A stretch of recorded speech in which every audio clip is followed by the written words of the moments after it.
Welcome to Spooky Stories. We're your hosts, Jackie and Martha. For the next 11 days leading up to Halloween, we'll be sharing spooky stories, but not always spooky, from books and periodicals within the collections here at Seton Hall University. We'll start off with reading the story, and then we'll follow it up with some commentary. It is day 3 of Spooky Stories, and we will be discussing one of my personal favorite characters in folklore, the Banshee. This is the legend of La Llorona, or the Weeping Woman. As is generally known, Signor, many bad things are met with by night in the streets of the city. But this wailing woman, La Llorona, is the very worst of them all. She is worse by far than the Vaca de Lumbre, that at midnight comes forth from the Portrero of San Pablo and goes galloping through the streets like a blazing whirlwind, breathing forth from her nostrils smoke and sparks and flames. Because the fiery cow, Signor, while a dangerous animal to look at, really does no harm whatever, and La Llorona is as harmful as she can be. Seeing her walking quietly along the quiet street, at the times when she is not running and shrieking for her lost children, she seems a respectable person, only odd-looking because of her white petticoat and the white rebozo with which her head is covered, and anybody might speak to her. But whoever does speak to her in that very same moment dies. The beginning of her was so long ago that no one knows when was the beginning of her, nor does anyone know anything about her at all. But it is known certainly that at the beginning of her, when she was a living woman, she committed bad sins. As soon as ever a child was born to her, she would throw it into one of the canals which surround the city, and so would drown it. And she had a great many children, and this practice in regard to them she continued for a long time. At last her conscience began to prick her about what she did with her children. But whether it was that the priest spoke to her or that some of the saints cautioned her in the matter, no one knows. But it is certain that because of her sinnings, she began to go through the streets in the darkness, weeping and wailing. And presently it was said that from night till morning there was a wailing woman in the streets, and to see her, being in terror of her, many people went forth at midnight, but none did see her, because she could be seen only when the street was deserted and she was alone. Sometimes she would come to a sleeping watchman and would waken him by asking, "What time is it?" And he would see a woman clad in white standing beside him with her rebozo drawn over her face. And he would answer, "It is 12 hours of the night." And she would say, "At 12 hours of this day, I must be in Guadalajara," or it might be in San Luis Potosi, or in some other far distant city. And so speaking, she would shriek bitterly, "Where shall I find my children?" and would vanish instantly and utterly away. And the watchman would feel as though all his senses had gone from him and would become as a dead man. This happened many times to many watchmen who made report of it to their officers, but their officers would not believe what they told. But it happened on a night that an officer of the watch was passing by the lonely street besides the church of Santa Anita, and there he met with a woman wearing a white rebozo and a white petticoat, and to her he began to make love. He urged her, saying, "Throw off your rebozo, that I might see your pretty face." And suddenly she uncovered her face, and what he beheld was a bare, grinning skull set fast to the bare bones of a skeleton. And while he looked at her, being in horror, there came from her fleshless jaws an icy breath. The iciness of it froze the very heart's blood in him, and he fell to the earth heavily in a deathly swoon. When his senses came back to him, he was greatly troubled. In fear, he would return to the Diputacion, and there told what had befallen him. And in a little while, his life forsook him, and he died. What is most wonderful about this wailing woman, Signor, is that she is seen in the same moment by different people in places widely apart, one seeing her hurrying across the atrium of the cathedral, another beside the Arcos de San Cosme, and yet another near the Salto de Agua, over by the prison of Belin. More than that, in one single night she will be seen in Monterey, and in Oaxaca, and in Acapulco, the whole width and length of the land apart, and whoever speaks with her in those far cities, as here in Mexico, immediately dies in fright. Also, she is seen at times in the country. Once some travelers coming along a lonely road met with her and asked, "Where go you on this lonely road?" And for answer she cried, "Where shall I find my children?" and shrieking, disappeared. And one of the travelers went mad. Being come here to the city, they told what they had seen, and were told that the same wailing woman had maddened or killed many people here also. Because the wailing woman is so generally known, Senor, and so greatly feared, few people now stop her when they meet with her to speak with her. Therefore, few now die of her, and that is fortunate. But her loud, keen wailings and the sound of her running feet are heard often, and especially in nights of storm. I myself, Senor, have heard the running of her feet and her wailings, but I have never seen her. God forbid that I ever shall.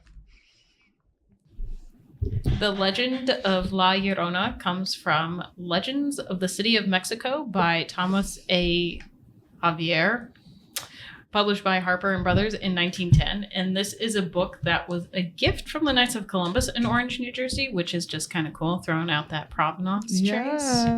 And today we have with us Natalie Lau and Michael Murphy. Hi, guys. Hi. Welcome to the archives. Stop laughing at me, Jackie. I'm excited. Martha's always excited when anyone comes down to the archive, to be fair, which is fantastic as the welcoming face to the archive. Like, you can't see me, but I'm smiling a lot. So I really wanted to do this one because I love or I'm really interested in banshees, like the concept of a banshee in folklore. I find them to be really terrifying, but also, even though they are technically a spirit, I find it to be very human.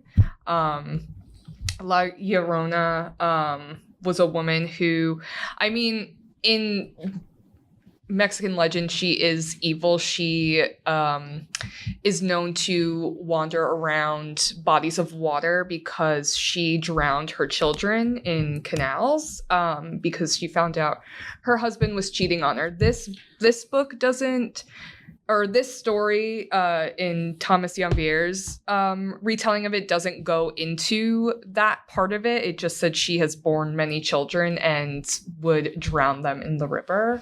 Or How throw many them, times or is this? literally Like- throw them in the canal. like a lot? A lot. That's giving Salem witch, not Edinburgh Yeah. witch trials, because more of them got killed there than the Salem witch trials. Yeah, I just feel like it's more of an, I mean, I could be looking too much into this, but I feel like it's more of an allegory of how many children died in childbirth back then. And I mean, and women included. And it's like there probably was a woman that was dressed all in white and covering her face and screaming because she was just had so much grief going on. Yeah, that's really interesting You know too, what I mean? because like a lot of conversations opening up now relating to mental health and especially with maternity, mental health and postpartum depression and how like the baby blues can change so quick. Like it's not surprising. I mean, especially if you don't have a child after that. Right. That sounds terrible. And it's just like morphed into a myth where it sounds like it, maybe not villainizing, but it's definitely like pathologizing, whatever. That, which is so cool because then you're kind of seeing that transcend all these years. Yeah. Centuries at this point.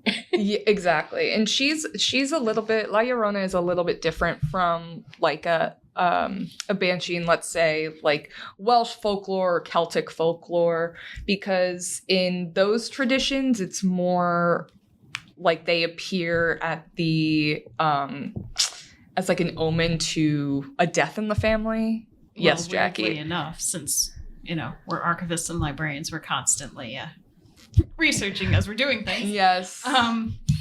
This is a live researching podcast, as we've mentioned. It could be a mother who died in childbirth. So it goes back to Right. that of her just wailing. Oh, and in the pain. white. That makes sense Well, too. Woman in White, Banshee, Yeah. Llorona, they're all kind of like the Yeah. same idea. I mean, she didn't, kill her children, but Right. she died in childbirth. Mhm. Like, that's To what be I feel sure. like it's so, why is she wailing so much? She must be evil. And that's what this retelling of it is she's almost like they're saying, oh, she must have went to the church because she kept killing her children, and she had like an awakening from the priest or whatever, that what she was doing was wrong, and now that's why she wails, because she realizes she's full of sin. But I feel like that's, I don't know. I find a lot of sympathy with La Llorona. I feel like she is misunderstood. I'm waiting for the redemption arc for her. Okay, so we're going with like the Disney villain Yeah. redemption whole series. Got it. Yeah. Like how, it's like, no, women can just be in anguish and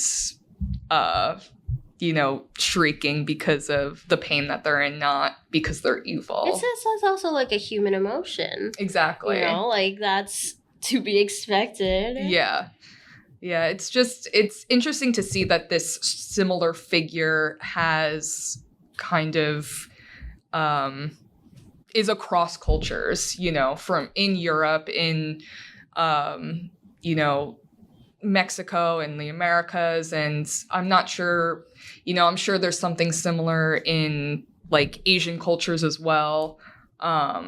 I don't know of that yet, but it's interesting to see this sort of common thread in these stories. And then it finds its way into pop culture. Exactly. Onto this commentary. Yeah. Yeah. Into this Well, commentary. also- We're still talking about her today. Yeah. Also Supernatural. Anybody seen Supernatural? No, Sam I and know I Dean. need to. I have not. Yeah.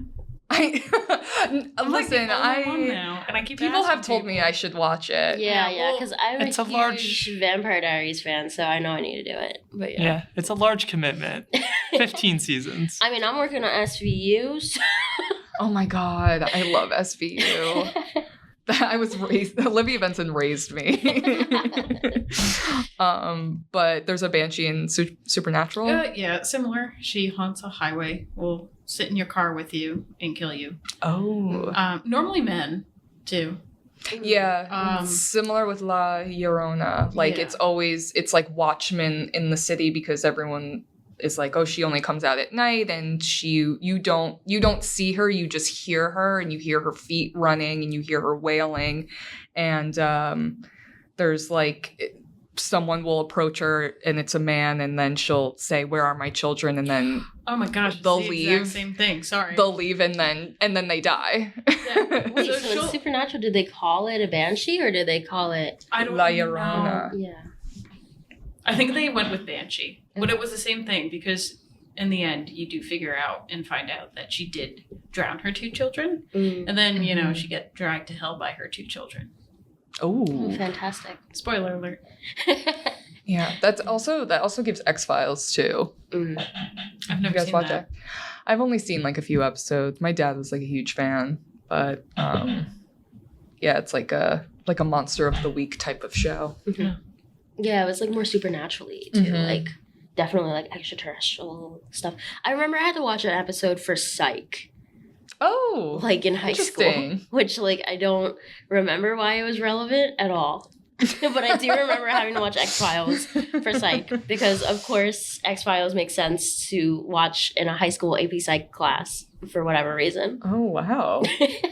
Oh, you missed her. I feel like the previous teacher episode. just liked X-Files and No, was I like, think let's that's just it, watch. too. Let's just watch this. Like a lot of the shows and movies that we watched in there, she explicitly told us that she named her kid Abigail after Abigail Adams, but also Abigail is like one of the lab tech people, I think in CSI maybe or something. Oh. So she explicitly told us that she named her kid after that.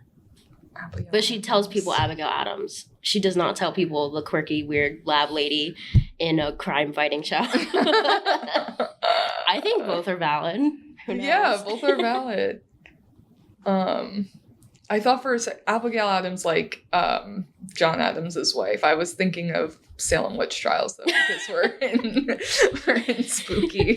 But her name wasn't Abigail Adams, right? No, it's Abigail something. It's Abigail something. Yeah. I forget the Crucible. Yeah.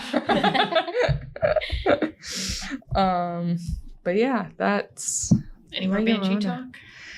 I think we're good on the Banshee talk. I really did want to read, I will say, peek behind the screen. I really, really wanted to read a like an Irish or a Celtic Banshee story, There's but only one in this one.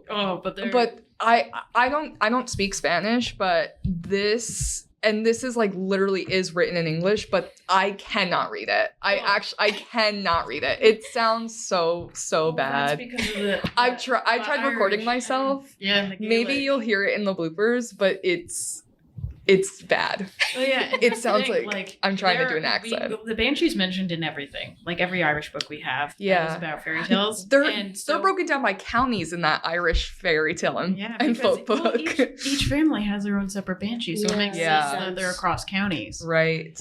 And I also read that it's believed that it's only people of pure Irish descent that have a banshee, and I'm like, oh, whatever. Are you offended? I'm offended. I want a banshee. I want to redeem them.